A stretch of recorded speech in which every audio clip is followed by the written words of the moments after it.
বন্ধুরা নমস্কার। এসো গল্প শুনি ইউটিউব চ্যানেলে আমি কামাল আপনাদের সবাইকে স্বাগত জানাই। আপনারা শুনছেন বিশিষ্ট কথাসাহিত্যিক সমরেশ মজুমদারের জনপ্রিয়তম উপন্যাস কালবেলার পাঠ শুরু করার আগে আমার চ্যানেলে আগত নতুন বন্ধুদের উদ্দেশ্যে বলি, আপনি যদি এখনও আমার চ্যানেলটিকে সাবস্ক্রাইব না করে থাকেন, বন্ধু অনুগ্রহ করে এই মুহূর্তে চ্যানেলটির সাবস্ক্রাইব বাটন টিপে দিন এবং পাশে থাকা বেল আইকনটি টিপে দিতে ভুলবেন না, কারণ একমাত্র তাহলেই আমার এই চ্যানেলে আপলোড করা গল্প উপন্যাস পাঠ সংক্রান্ত যে কোনো ভিডিওর যাবতীয় নোটিফিকেশান আপনার কাছে সর্বাগ্রে পৌঁছে যাবে। আর এই ভিডিওটি ভালো লাগলে অনুগ্রহ করে একটা লাইক দেবেন এবং কমেন্ট বক্সে আপনার মূল্যবান মতামত দিয়ে আমাকে সমৃদ্ধ করবেন এবং পারলে বন্ধুদের ভিডিওটি শেয়ার করবেন। এই কটি কথা বলে চলুন শুরু করা যাক আজকের পাঠ, সমরেশ মজুমদারের কালবেলা।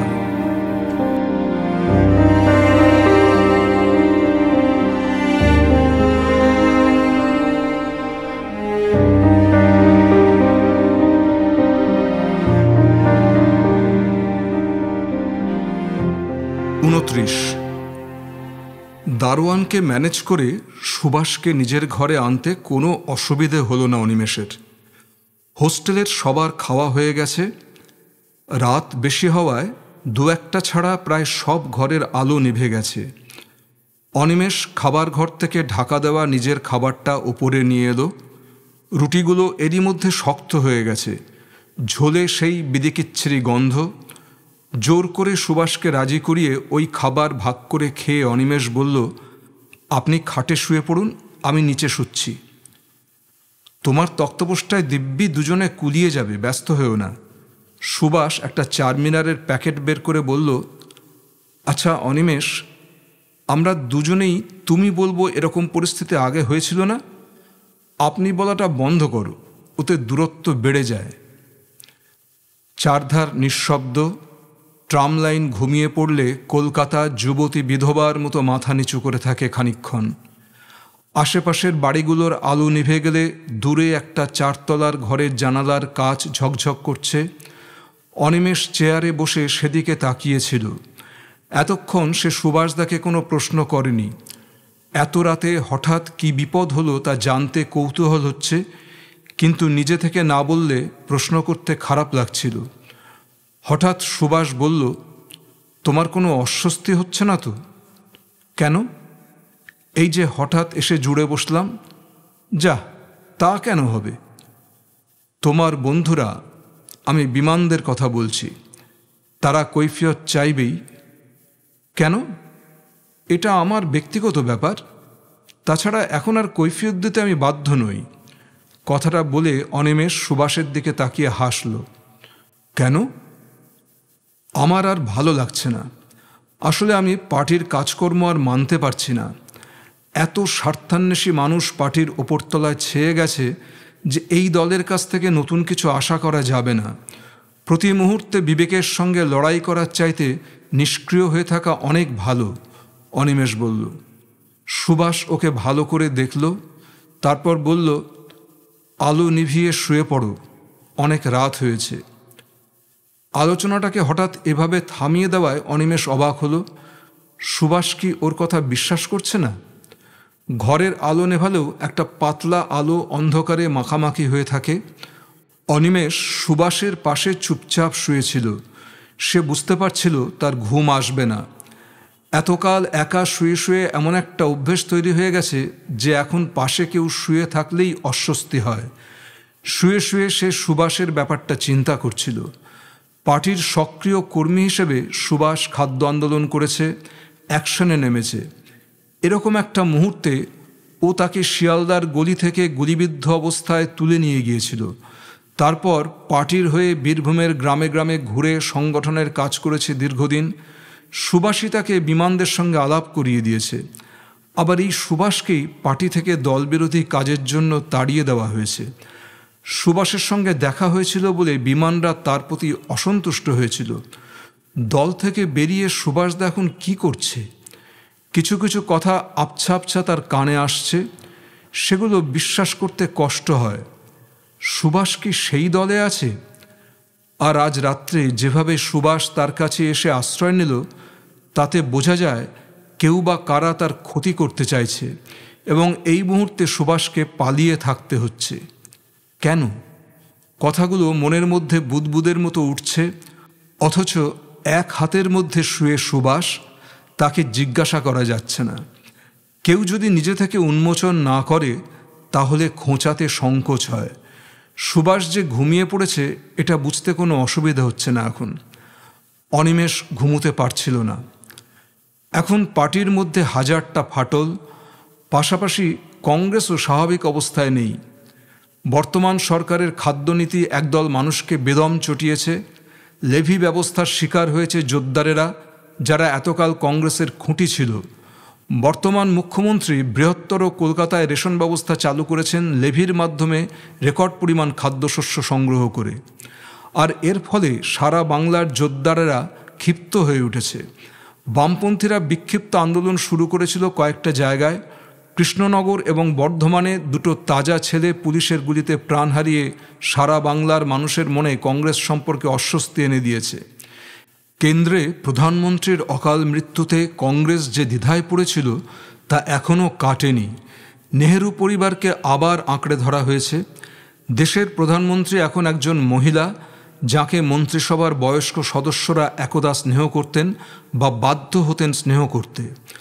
কংগ্রেসের বর্তমান অন্তর্দ্বন্দ্ব যত তাড়াতাড়ি জনসাধারণ জানতে পারে, তার ছিটেফোঁটাও মার্ক্সবাদী পার্টি সম্পর্কে জানা যায় না। মেদিনীপুরের বিখ্যাত কংগ্রেসি নেতা আজ কংগ্রেস থেকে বিতাড়িত। তাকে ঘিরে জোদ্দাররা সংগঠিত হচ্ছে আগামী নির্বাচনে লড়বার জন্য। নতুন নামকরণে তিনি কংগ্রেসের গন্ধ ছাড়তে পারেননি।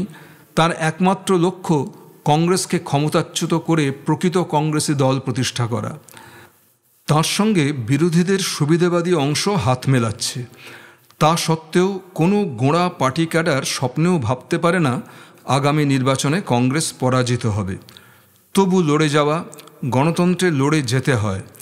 একটা পার্টির অস্তিত্ব প্রমাণ করার সুবর্ণ সুযোগ হলো নির্বাচনে প্রতিদ্বন্দ্বিতা করা।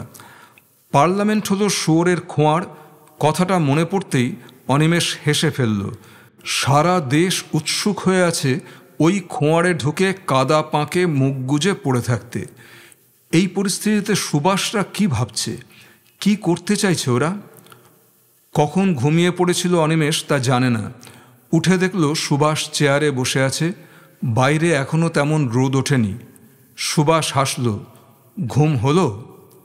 অনিমেষ চট করে উঠে বসে দেখল সুভাষ যাওয়ার জন্য তৈরি। সে আচমকা জিজ্ঞাসা করল, আপনি এখন কি করছেন? কি করছি মানে?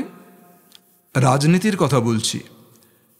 রাজনীতি কথাটা আবর্জনার চেয়ে নিকৃষ্ট হয়ে গেছে, ওতে সারও হয় না। আপনি কি আমাকে স্পষ্ট কিছু বলতে চাইছেন না?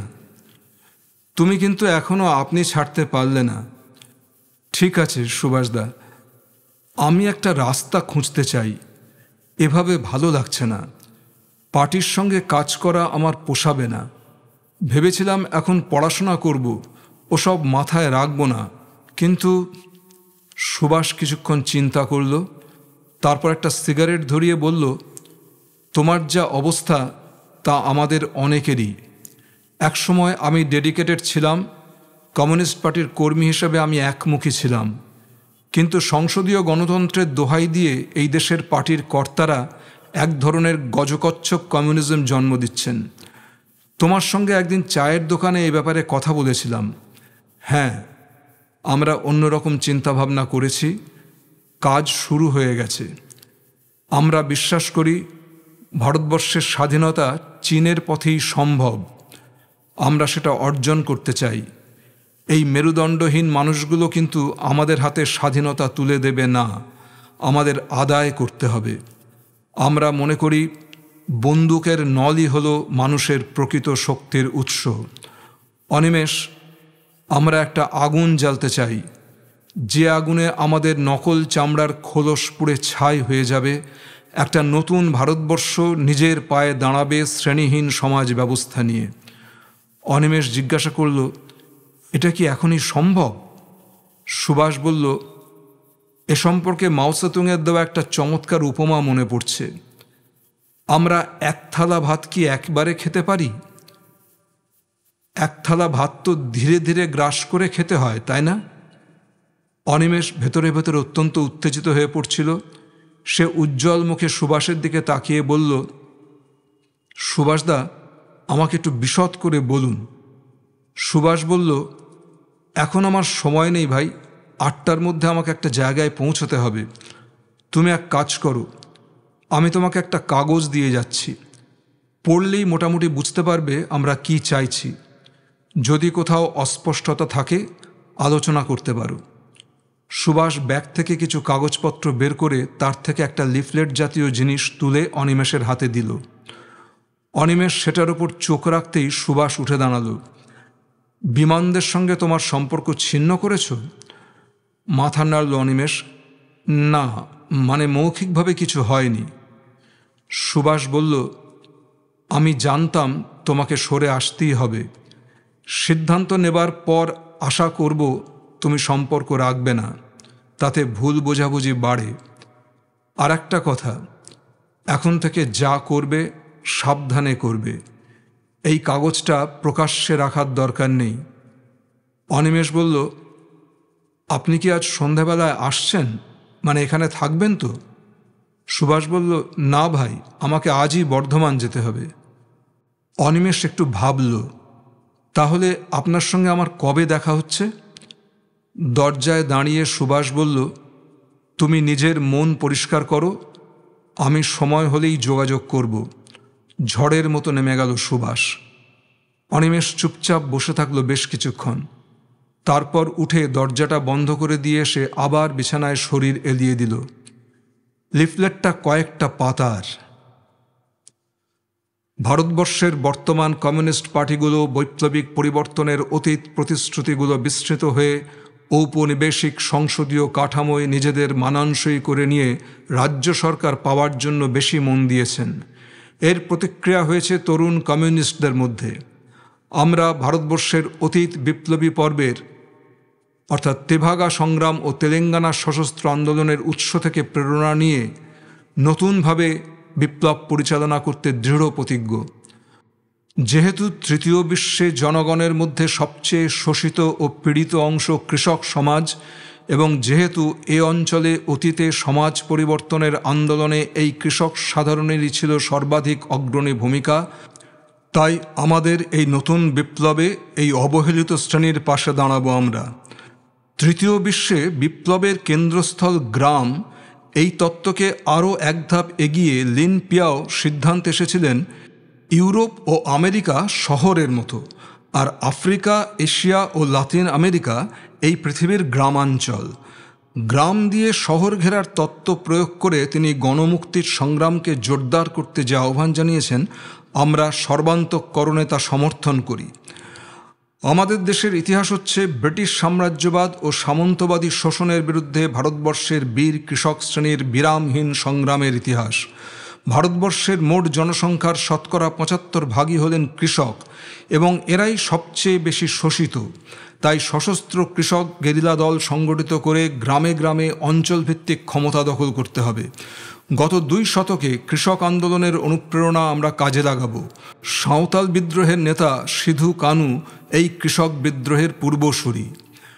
সংগঠন পর্যায়ে সম্পূর্ণ হলে কৃষক গেরিলার দল সশস্ত্র সংগ্রামের ছোট ছোট ঘাঁটিগুলোকে বিস্তৃত করে জনযুদ্ধের প্রচণ্ড ঢেউ সৃষ্টি করতে পারবেন।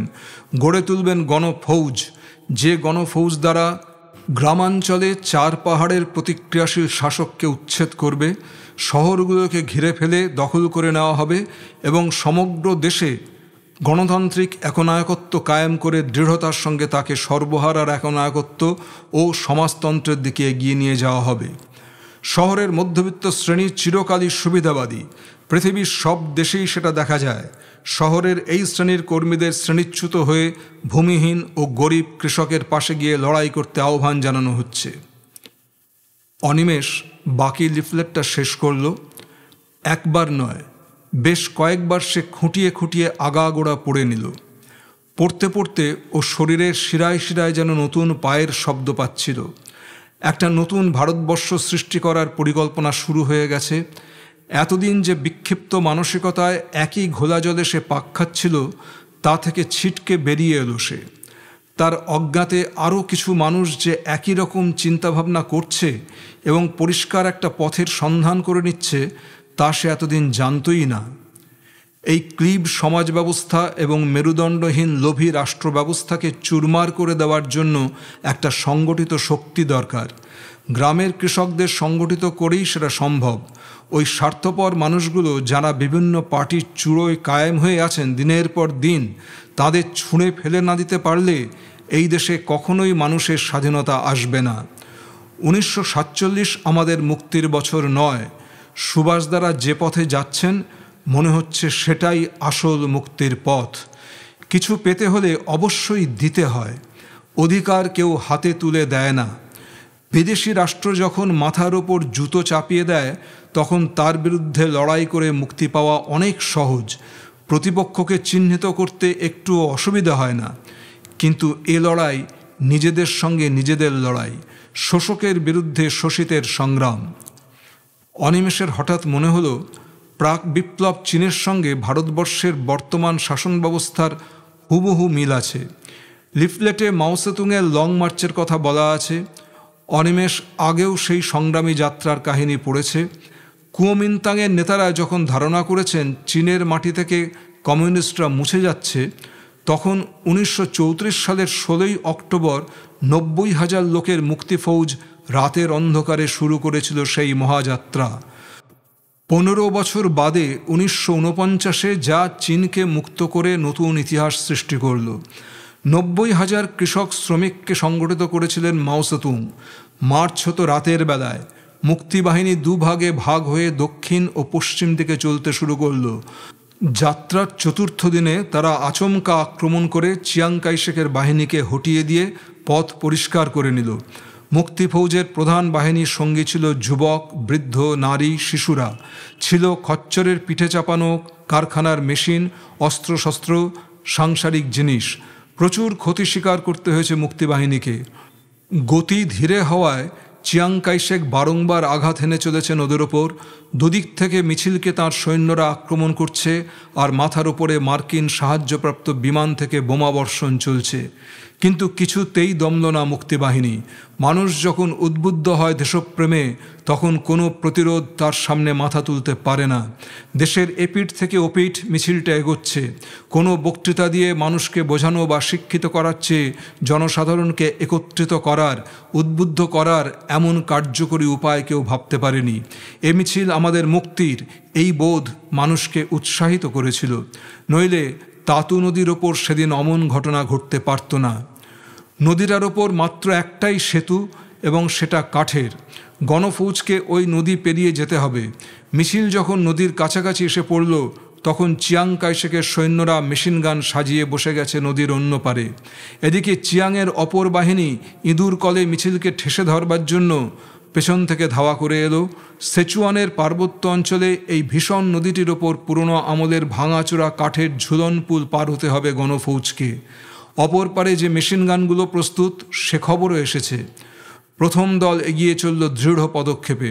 সেতুর মাঝামাঝি আসতেই শুরু হয়ে গেল গুলিবর্ষণ। চোখের নিমেষে মানুষগুলো নিশ্চিহ্ন হয়ে গেল। লাল হলো তাতু নদীর জল।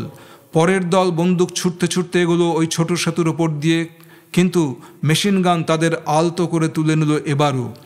এবার গণফৌজ আরও মরিয়া হয়ে উঠল। মৃত্যু যেখানে অবশ্যম্ভাবী, সেখানে মৃত্যুকে ব্যবহার করা যাক জীবনকে অর্জন করতে। এবার কোনো ছোট দল নয়, গণফৌজ নেমে পড়ল সার দিয়ে।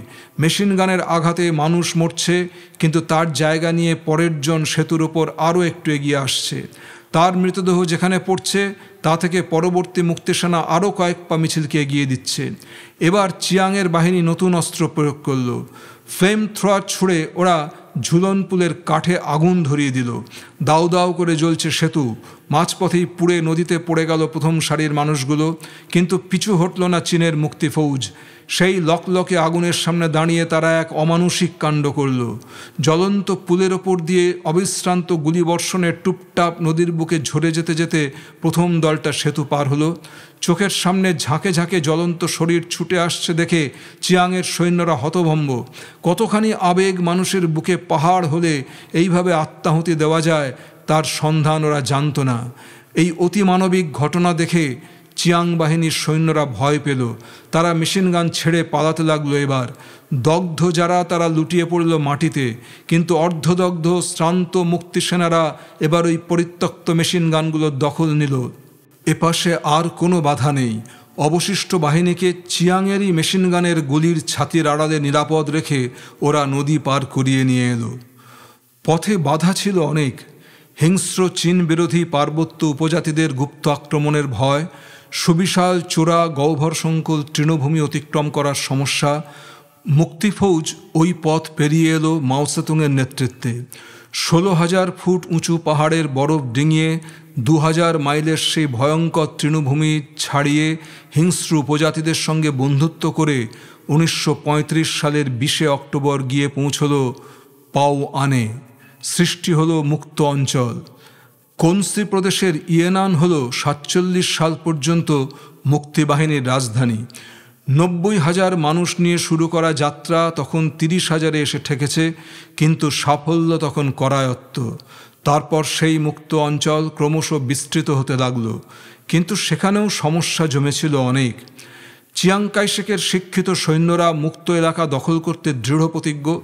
তারা আক্রমণ করছে মুক্তি সেনাদের। পার্টির নেতৃত্বে 8 জনা ছিলেন, তারা পিছু হটতে চাইলেন না।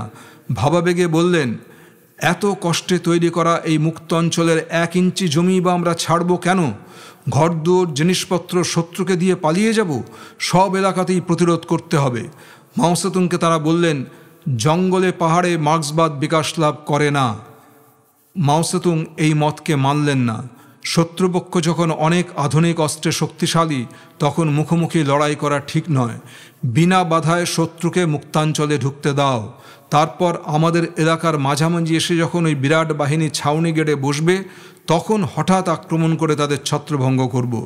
সেই ছত্রভঙ্গ সেনাবাহিনীকে তারপর আলাদা আলাদা আক্রমণ করে নিশ্চিহ্ন করতে হবে। ফল পাওয়া গেল হাতে হাতে। গেরিলা যুদ্ধের এই কৌশল বিপ্লবকে আর এক ধাপ এগিয়ে দিল। মার্ক্সবাদের প্রধান কর্মক্ষেত্র ইউরোপ থেকে এত দূরে এশিয়ার একটা দেশের পাহাড়ে জঙ্গলে মার্ক্সবাদ লেনিনবাদের নির্দিষ্ট প্রয়োগে মাও সেতুং একটি জাতির জন্মান্তর সৃষ্টি করলেন। লিফলেটের শেষ কথা, এই সংগ্রাম আমাদের একমাত্র পথনির্দেশিকা হোক। অনিমেষ এখন চোখ বন্ধ করলেই সেই জ্বলন্ত ঝুলন পুলের উপর ছুটে যাওয়া অগ্নিপুরুষদের দেখতে পাচ্ছিল।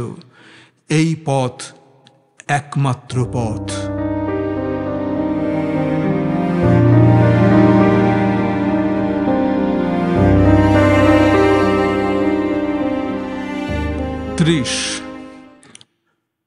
দুদিন মাধবীলতা ইউনিভার্সিটিতে আসেনি। না বলে কয়ে হঠাৎ ডুব দেবার মেয়েও নয়। অনিমেষ অস্থির হয়ে পড়ল। নিমতার বাড়িতে গিয়ে খোঁজ নেবার ইচ্ছা হলেও ঠিক সাহস হচ্ছিল না। সাহস না হবার কারণ, ইদানিং ওদের বাড়িতে যে গরম হাওয়া বইছে, তাতে ওর যাওয়াটা আগুনে আরও ঘি ঢালার মতো না হয়ে যায়। মাধবীলতার সঙ্গে তার সম্পর্কের কথা সহপাঠীরা ইতিমধ্যে জেনে গেছে, কিন্তু অনিমেষ কারো সঙ্গে যেচে মাধবীলতাকে নিয়ে কথা বলেনি। তাই এখন কি করা যায় তা আলোচনার মতো কোনো বন্ধুকে পেল না সে। পরমহংস থাকলে একরকম হতো, কিন্তু সে এখন ইউনিভার্সিটিতে শুধু নামটাই রেখেছে। ওর বাবা রিটায়ার্ড হবার সময় ছেলেকে নিজের ব্যাংকে বসিয়ে গেছেন। গতকাল একটা কাণ্ড হয়ে গিয়েছে। ক্লাস থেকে বেরিয়ে ও কফি হাউসের দিকে হাঁটছিল, এমন সময় সুদীপ ওকে ডাকল। কী ব্যাপার অনিমেষ, তোমার পাত্তাই পাওয়া যাচ্ছে না? ভাবছিলাম তোমার খোঁজে হোস্টেলে কাউকে পাঠাবো। তুমি রোজ ক্লাস করছো? শেষ প্রশ্নটার উত্তর দিল অনিমেষ। হ্যাঁ। সে কি? তাহলে আমাদের সঙ্গে দেখা করছো না কেন? আজকাল আর সময় পাই না, পরীক্ষা আসছে। কথাটা বলেই অনিমেষের মনে হলো এটা কোনো যুক্তি নয়। বিমানরা এবছর পরীক্ষা দিয়ে রেজাল্টের আশায় বসে আছে, ওদের তো পরীক্ষার জন্য কাজকর্ম করতে কোনো অসুবিধা হয়নি। সুদীপ চুরুট বের করল। তুমি কি আর ইউনিয়নের সঙ্গে যুক্ত থাকতে চাইছো না? কয়েক মুহূর্ত ভাবল অনিমেষ। না, আর মিথ্যে কথা বলে কি লাভ? সে স্পষ্ট বলল, না। কেন? সুদীপ চমকে উঠল। আমার মনের সঙ্গে আপনাদের কাজকর্ম মিলছে না। যে পথটাকে সমর্থন করতে পারছি না, সে পথে হাঁটতে আমার বিবেকে বাধে। তুমি কি ভেবেচিন্তে কথা বলছো? না ভেবে বলছি এ ধারণা কেন হচ্ছে? কারণ তোমার সম্পর্কে পার্টির নেতাদের কেউ কেউ ইন্টারেস্টেড। তোমার কি কারো সঙ্গে দেখা করার কথা ছিল? না তো। অনিমেষের মনে পড়ল সেই ভদ্রলোককে, যিনি কাকার হোটেলে তাকে কৃতার্থ করতে চেয়েছিলেন। সুদীপকে খুব হতভম্ব দেখাচ্ছিল। অনিমেষ, তুমি কি নেক্সট ইলেকশনে কন্টেস্ট করছো না? তুমি নিশ্চয়ই জানো এবার তোমাকে কি পোর্টফোলিও দেওয়া হবে। না সুদীপদা, আমাকে ছেড়ে দিন। আপনাদের পথ আমার জন্য নয়। সুদীপের মুখটা এখন ভেঙে চুরে একাকার। সে যেন নিজের কানকে বিশ্বাস করতে পারছে না। অনিমেষ শেষে বলল, চলি, যদি চান তো আমার রেজিগনেশন লেটার পাঠিয়ে দেব, কারণ এখনও তো কমিটি মেম্বার আছি আমি। সুদীপ হঠাৎ বলে উঠল, তোমার সঙ্গে কি সুভাষ সেনের যোগাযোগ হয়েছে? কেন বলুন তো? আমার তো তাই মনে হচ্ছে। আপনি বুদ্ধিমান। অনিমেষ আর দাঁড়াল না। রাস্তায় নেমে মন খুব হালকা হয়ে গেল। ব্যাপারটা আজ নয় কাল পরিষ্কার করতেই হতো। আজ সুদীপ নিজে এগিয়ে এসে সেটা সহজ করে দিল। সুদীপ নিশ্চয়ই এখন বিমানকে গিয়ে একথা জানাবে এবং তারপর বাম ছাত্র ফেডারেশনের সঙ্গে অনিমেষের সম্পর্ক যে নেই একথা ঘোষণা করা হবে। অনিমেষের মনে হচ্ছিল অনেক দিন জ্বর ভোগের পর যেন আজ তার শরীর নিরুত্তাপ। কফি হাউসে ওদের ক্লাসের 2-3 ছেলে আড্ডা দিচ্ছিল। অনিমেষ ওদের টেবিলে গিয়ে বসল। একটু অন্যমনস্ক ছিল বলে প্রথমে টের পায়নি। খেয়াল হতে বুঝল ওরা যেন কথাবার্তায় আড়ষ্ট হয়ে গেছে, কিংবা এতক্ষণ ওরা যা আলোচনা করছিল সে এসে পড়ায় তা পাল্টেছে। অনিমেষ বলল, আমি কি তোমাদের কোনো অসুবিধা করলাম? একজন যার নাম প্রশান্ত হাসল। না না, বসো। কিন্তু আমার মনে হচ্ছে করলাম। তোমরা কি নিয়ে আলোচনা করছিলে? ও ছেড়ে দাও, তোমার ভালো লাগবে না। ভালো লাগবেন না কেন? আমরা সাধারণ মানুষ আর তুমি রাজনৈতিক কর্মী, তাই। প্রথম কথা, তুমি যেটি বললে আমি তা নই। আর একজন রাজনৈতিক কর্মী যদি সাধারণ মানুষ না হন তাহলে তিনি ক্রিমিনাল। বলো। রোগা মতন একটি ছেলে, অনিমেষ তার নাম জানে না, বলল, সব কথা তো সবার সঙ্গে আলোচনা করা যায় না, এটা আমাদের ব্যক্তিগত ব্যাপার। অনিমেষ একটু হোঁচট খেল। সে হাসবার চেষ্টা করে বলল, সরি। প্রশান্ত বলল, না না অনিমেষ, তোমার কিছু মনে করার কারণ নেই। আমরা স্ল্যাং নিয়ে আলোচনা করছিলাম। তোমার মতো সিরিয়াস ছেলের সামনে এসব কথা বলা ঠিক নয়, তাই বলছি না। স্ল্যাং মানে অশ্লীল কথা? চোখ বড় বড় করল অনিমেষ। সঙ্গে সঙ্গে তার মনে হলো এরা 3 নিজেরা যে আলোচনা করতে পারছে, সহপাঠী হয়েও সে আলোচনায় তাকে জড়াতে দ্বিধা করছে। সামান্য ইউনিয়ন করেই সে এভাবে দূরত্ব বাড়িয়ে ফেলেছে। এদের সঙ্গে মিশবার জেদ এলো ওর। বলল, খুব ইন্টারেস্টিং সাবজেক্ট, আমি শুনতে পারি না? প্রশান্ত বলল, কথ্য ভাষায় যে অশ্লীল গালাগাল চলে আসছে তা সময়ের সঙ্গে সঙ্গে কেমন পাল্টে যাচ্ছে। যেমন ধরো, এককালে কেউ শালা শব্দটা ব্যবহার করে মনের ঝাল মেটাতো। তখন গুরুজন বা মেয়েদের সামনে কথাটা ব্যবহার করতে সাহস হতো না। এই শব্দটা প্রয়োগ করলে মারামারি পর্যন্ত হয়ে যেত। কিন্তু এখন ওটা জলের মতো সহজ, মেয়েরাও বলে। এবং এখনকার রকবাজ ছেলেরা শালা ব্যবহারই করে না। এরকম আরও আছে, ভোঁদা, উজবুক, বুদ্ধু, এইসব শব্দ ব্যাকডেটেড হয়ে গেছে। রোগা ছেলেটি বলল, এখন 2 অক্ষর 4 অক্ষরের শব্দ এগুলোকে রিপ্লেস করেছে। মজার কথা হলো, এরা যখন ওই শব্দগুলোকে উচ্চারণ করে তখন তার অর্থ বা অশ্লীলতা সম্পর্কে কোনো রকম সচেতন না হয়েই করে। জিভের ডগায় এত সহজে এসে যায় যে ওরা তা নিজেই জানে না। কোনোদিন দেখব গল্প উপন্যাসেও শালা শব্দের মতো এগুলো খুব স্বচ্ছন্দে লেখা হচ্ছে। অনিমেষের বেশ মজা লাগছিল বিষয়টা শুনতে। সত্যি কথাই, পথে ঘাটে আজকাল কিছু ছেলে পুরুষাঙ্গের একটি প্রতিশব্দ বিকৃতভাবে শালার বিকল্প হিসেবে বাক্যে ব্যবহার করে। তা নিয়ে তাদের সত্যি কোনো বিকার নেই। ট্রামে বাসে প্রকাশ্যে ওরা বলে যায় এবং আমরা সেগুলো নীরবে শুনে থাকি। একটা শব্দ শ্লীল কি অশ্লীল তা আমরাই ঠিক করে নিই, আমরাই তা পরিবর্তন করতে পারি। অনিমেষ বলল, কথাটা ঠিক, তবে শুধু বাংলা ভাষা কেন, পৃথিবীর সব ভাষাতেই এটা হচ্ছে, লেখাতেও আসবে বই কি। রোগা ছেলেটি বলল, শব্দ থেকে যদি গন্ধ বের হয় তাহলে আমরা চিৎকার করি, কিন্তু কতগুলো নিরীহ শব্দ পাশাপাশি দাঁড়ালে নিরীহত্ব হারিয়ে অশ্লীল শব্দের চেয়ে তীব্রতর হয়ে ওঠে। তখন অনিমেষ বলল, ব্যাপারটা ঠিক বুঝলাম না। ছেলেটি হাসল। এটা অবশ্য আমার আবিষ্কার। রবীন্দ্রনাথের অনেক কবিতার লাইন আছে, সেগুলোকে আপাত চোখে খুব নিরীহ দেখায়, কিন্তু একটু ভাবলেই তা থেকে অন্য মানে বেরিয়ে আসে। ভুরু কোঁচকাল অনিমেষ। অন্য মানে কি যাতা বলছো? ছেলেটির হাসি থামছিল না। সে হাত নেড়ে বলল, এটা তো যে ভাবছে তার ভাবনার উপর নির্ভর করে। কথা শেষ হবার সঙ্গে সঙ্গে অনিমেষ হো হো করে হেসে উঠল। ছেলেটি ততক্ষণে খুব সিরিয়াস। বলল, তাহলে বুঝতেই পারছো, যে শুনছে সেও কেমন করে শুনছে তার ওপর শ্লীল অশ্লীল নির্ভর করে। অনিমেষ কিছু বলতে যাচ্ছিল, কিন্তু তার চোখ দরজার দিকে যেতেই সে চুপ করে গেল। তারপর উঠে দাঁড়িয়ে বলল, আমি আসছি। মাধবীলতা তখন হল ঘরে ঢুকে এদিক ওদিক তাকাচ্ছিল। অনিমেষকে দেখতে পেয়ে কাছে এগিয়ে এলো। তোমার এখন কোনো কাজ আছে? অনিমেষ মাথা নাড়ল, না। তাহলে চলো। ওকে খুব চঞ্চল দেখাচ্ছিল। এখানে বসবে না? অনিমেষ ওকে বুঝতে পারছিল না। না, বড্ড ভিড় এখানে, কথা বলা যাবে না। মাধবীলতা হলের বাইরে বেরিয়ে আসতে অনিমেষ সঙ্গী হলো। খুব চঞ্চল দেখাচ্ছে ওকে। মুখে ঘাম, কপালে খুচরো চুল এসে পড়েছে। 2 দিন অনুপস্থিত এবং এই রকম চঞ্চলতার কারণ না জানা অবধি অনিমেষের স্বস্তি হচ্ছিল না।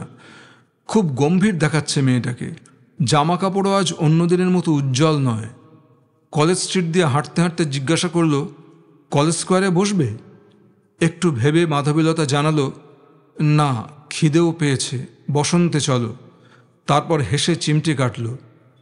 তোমার এখনও বয়স বাড়ল না। মানে? এই দুপুর রোদে কলেজ স্কোয়ারে কারা বসে মশাই? ঠোঁট টেপা অবস্থায় গলা দিয়ে একরকম হাসির আওয়াজ তুলল মাধবীলতা। বসন্তের বারান্দায় বসে 2 মোগলাই পরোটার অর্ডার দিল মাধবীলতা। দিয়ে 1 গ্লাস জল ঢকঢক করে খেল। অনিমেষ দেখল ওর গলার নীলচে চামড়ার ভেতর দিয়ে জলটা যে নেমে যাচ্ছে তা স্পষ্ট বোঝা গেল। রুমালে মুখ মুছে একটু শান্ত হলে অনিমেষ জিজ্ঞাসা করল, এবার বলো তো কী হয়েছে? মাধবীলতা ওর চোখের দিকে তাকালো। কিছু একটা খোঁজার চেষ্টা এবং শেষ পর্যন্ত দুষ্টুমি মাখা হাসিতে মাধবীলতার চোখ দুটোকে উজ্জ্বল দেখল অনিমেষ। কথা না বলে তাকিয়ে থাকার সময়টায় বড় অস্বস্তি হয়। সে পরিস্থিতিটাকে সহজ করার জন্য বলল, 2 দিন এলে না কেন? শরীর খারাপ হয়েছিল? মাধবীলতা মুখে কিছু না বলে মাথা নাড়ল, না। তাহলে বাড়িতে কোনো গোলমাল হয়েছিল? এবার একটু গম্ভীর হলো মাধবীলতা। সে তো লেগেই আছে। 2 দিন দেখোনি, আমি ভাবলাম নিশ্চয়ই বাড়িতে গিয়ে হাজির হবে। অনিমেষ বলল, হতাম যদি জানতাম আমি গেলে তুমি কোনো অসুবিধায় পড়বে না। তবে আর 2-3 দিন না এলে কি করতাম জানি না। থাক, আর বীরত্ব দেখাতে হবে না। এই জানো, আমার চাকরিটা হয়ে গেছে। হাসতে হাসতে বলল মাধবীলতা। হঠাৎই খুব আনন্দ হলো অনিমেষের। একটু জোরেই সে বলে উঠল, সত্যি? নিঃশব্দে হাসতে হাসতে মাথা নাড়ল মাধবীলতা। হ্যাঁ। পরক্ষণেই অনিমেষের মনে বিষণ্ণতা ছড়ালো। কিন্তু তুমি কি পরীক্ষা দেবে না? মাধবীলতা বলল, কেন দেব না? ক্লাস তো প্রায় শেষ হয়ে এলো, বাকিটা মাঝে মাঝে এসে ম্যানেজ করে যাব। আর পড়াশোনার ব্যাপারে তুমি রইলে। আমি? বাহ, একসময় আমি তোমার নোটস টুকেছি, এবার তুমি করবে আমার জন্য, বলে হাসতে লাগলো মাধবীলতা। তারপর মাথা নেড়ে বলল, তোমাকে আমার জন্য মোটেই চিন্তা করতে হবে না মশাই, ও আমি ঠিক ম্যানেজ করে নেব। অনিমেষ উজ্জ্বল হলো। যাক, তোমার খুব ভালো কপাল, কেউ চাকরি পাচ্ছে এ খবর সচরাচর শোনা যায় না। মাধবীলতা বলল, কপাল যদি বলো তাহলে সেটা আমার একার নয়, আমাদের। অনিমেষ মাধবীলতার মুখের দিকে অপলকে তাকালো। ওর খুব ইচ্ছে করছিল এখনই ওকে নিয়ে শরীরশেখর এবং হেমলতার কাছে নিয়ে যায়। মাধবীলতা বলল, এই, ওভাবে তাকাবে না। কিভাবে? জানি না, আমাদের এখনও অনেক কিছুর জন্য অপেক্ষা করতে হবে। ওভাবে তাকালে আমার সব কিছু গোলমাল হয়ে যায়। অনিমেষ হঠাৎ বুকের মধ্যে এক ধরনের চাপ অনুভব করল। এই সময় অবধি তার যা কিছু ভাবনা চিন্তা তা সে একাই করেছে। ছেলেবেলা থেকেই একা একা থাকার জন্য এটা হতে পারে, কিন্তু মাধবীলতার বন্ধুত্ব পাওয়ার পর নিজেকে নিশ্চিন্ত মনে হয়, যা এর আগে কখনো হয়নি।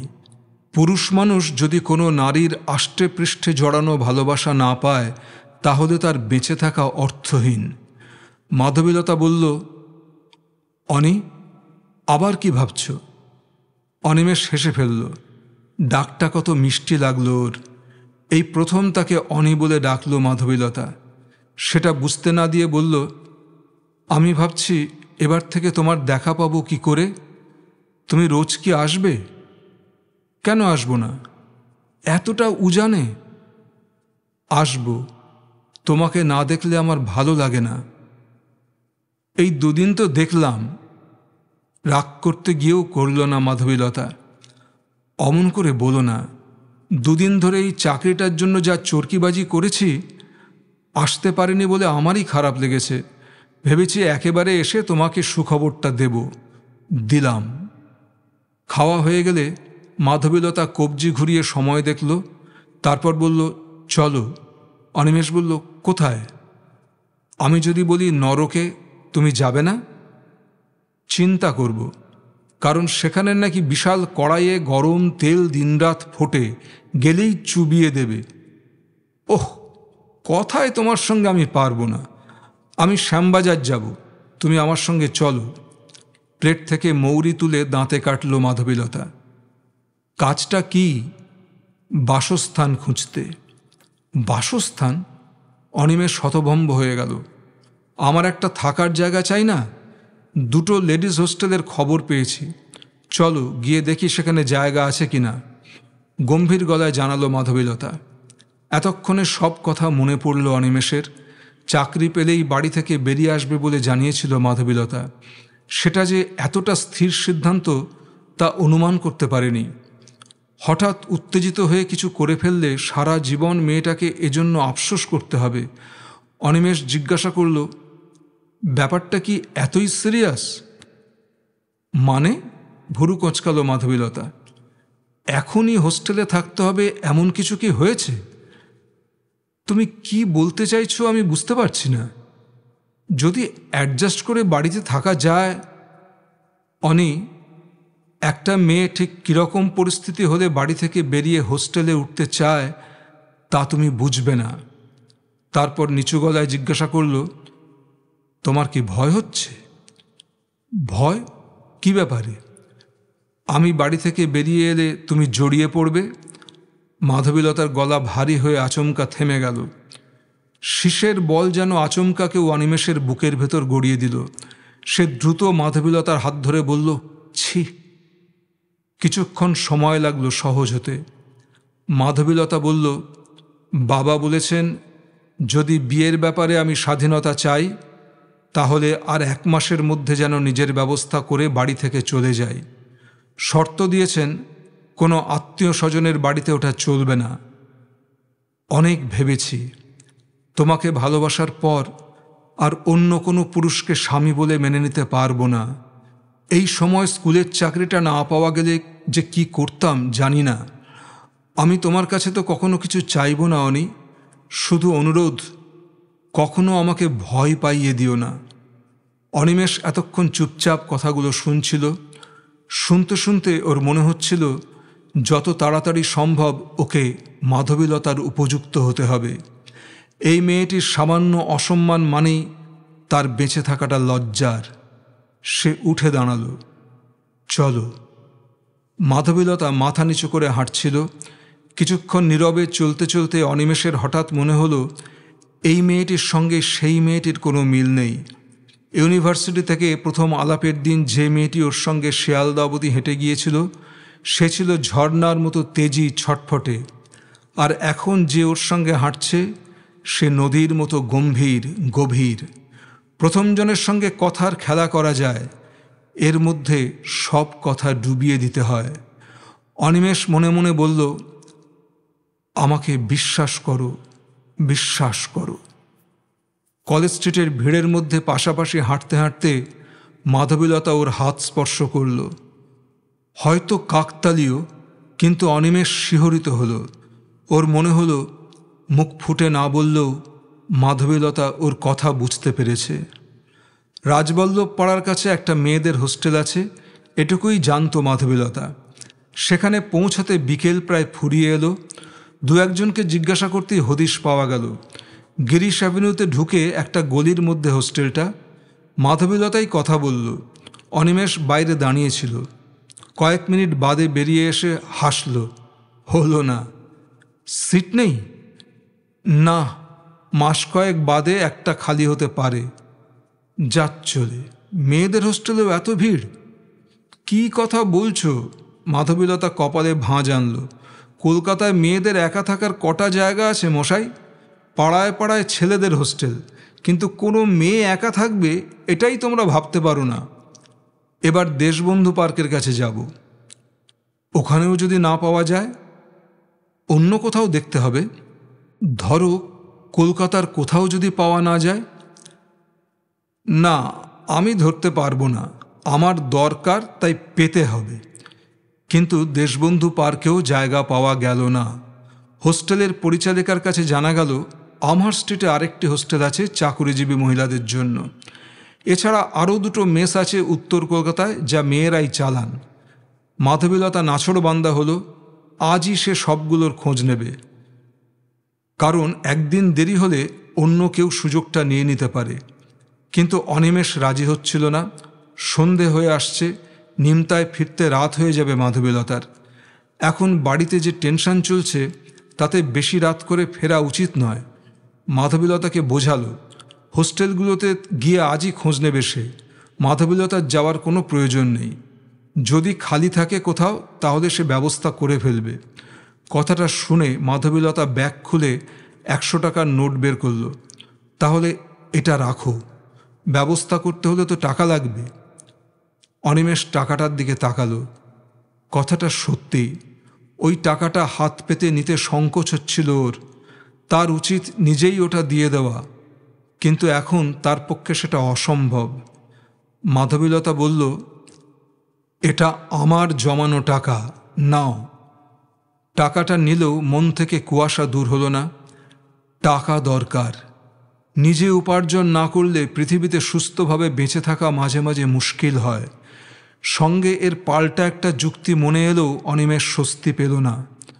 মোহনলাল স্ট্রিট ধরে ওরা হেঁটে আসছিল। হঠাৎ অনিমেষ নিজের নামটা শুনতে পেল। মহিলা কণ্ঠ। মাধবীলতাও শুনেছিল। পেছন ফিরে আবছা অন্ধকারে কাউকে দেখতে না পেয়ে অনিমেষ বলল, কেউ আমাকে ডাকলো না? তাই তো শুনলাম। এমন সময় একটি বাচ্চা মেয়ে ছুটতে ছুটতে পাশের গলি দিয়ে বেরিয়ে এলো। আপনাকে ডাকছে। কে? বৌদি। অনিমেষ মাধবীলতার মুখের দিকে তাকালো। বৌদিটি আবার কে? সে জিজ্ঞাসা করল, ঠিক বলছো তো? অন্য কাউকে ডাকতে বলেনি তো তোমাকে? মেয়েটি মাথা ঘুরিয়ে বেনি নাচালো। মোটেই না। ওপর থেকে তোমাদের দেখে বলল ওই লম্বা ভদ্রলোক আর হলুদ শাড়ি পরা মেয়েটাকে ডেকে আন। মাধবীলতা জিজ্ঞাসা করল, তোমার বৌদির নাম কি? জানি না, আমি অন্য বাড়িতে থাকি। অনিমেষ মাধবীলতাকে জিজ্ঞাসা করল, কি করব? যাও একবার দেখে এসো, আমি দাঁড়াচ্ছি।